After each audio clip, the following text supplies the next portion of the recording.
The market looks really bullish, but is it? We've been saying the market would rally after the low in October, and so far it has. The first week it was explosive. Last week it had one sharp down day on the 9th, but recovered and had a nice rally on the 10th. What's it going to do now? Now, there's some pretty good evidence that we ran into some walls on Friday.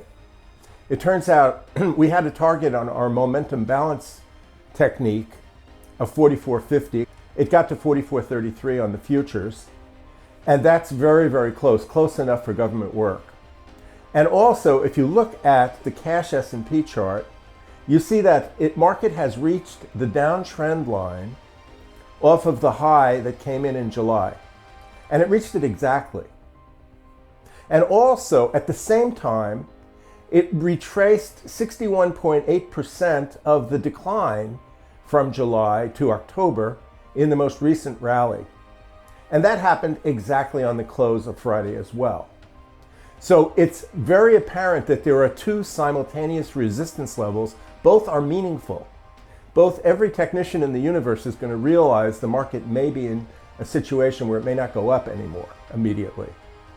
And so the likelihood is, just based on that, the market should come back down, at least somewhat, at least for at least a few days. However, we have more information. Additionally, Monday is a new moon. And we checked over the last 28 new moons happening once a month.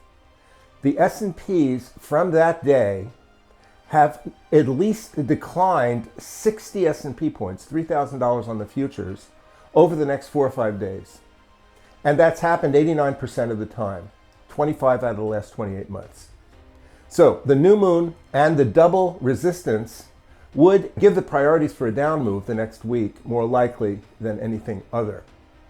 Also, the bigger picture, if you look closely at the 2004 market, which we have recognized as one of the times that the planets were in a similar position, where you had the eclipse in Aries and you had the Mars position similar and in the same month of the year. On the 12th of November in 2004, there was a new moon, and you can see what happened after it. The market went down for 4 or 5 days. It went sideways for a couple of weeks before resuming its uptrend. So there's a lot of corroborating evidence to think that the market will be running into some weakness the following few days, and that is a good chance that it will go higher after that. Why do we say that? Well, we have several bullish cycles which are also in the market. One of them is 98 weeks, and you can see clearly that 98 weeks ago was a high point that correlates to December 1st coming up, and that we had the 49-week low, and then 49-week high, and then 49-week low, and then 49-week high. And we're due for another high on December 1st. There's also a 44-week cycle, and that cycle has a high on December 1st as well. And you can see in the chart, there's a high 44 weeks ago and a high 88 weeks ago, 2 times 44. And 88 weeks ago also represents the same position insofar as the war. We had the beginning of the Ukraine war, starting on February 24th of 2022. That lines up very well with the low, October 27th of 2023.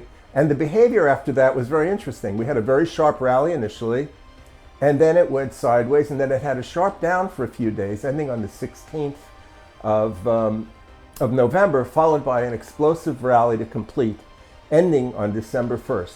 That type of behavior is what we're looking at likely now. A down week potentially this week, a sideways week possibly after that, but we will see possibly one really sharp explosive rally which will take us up to a final high on December 1st.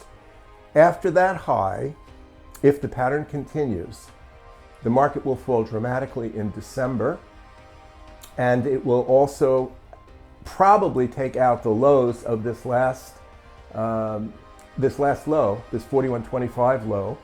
We have been anticipating a lower price, a 38.50 area low, based on our momentum balance technique, which is due. It hasn't happened yet, but it's very likely it still will happen.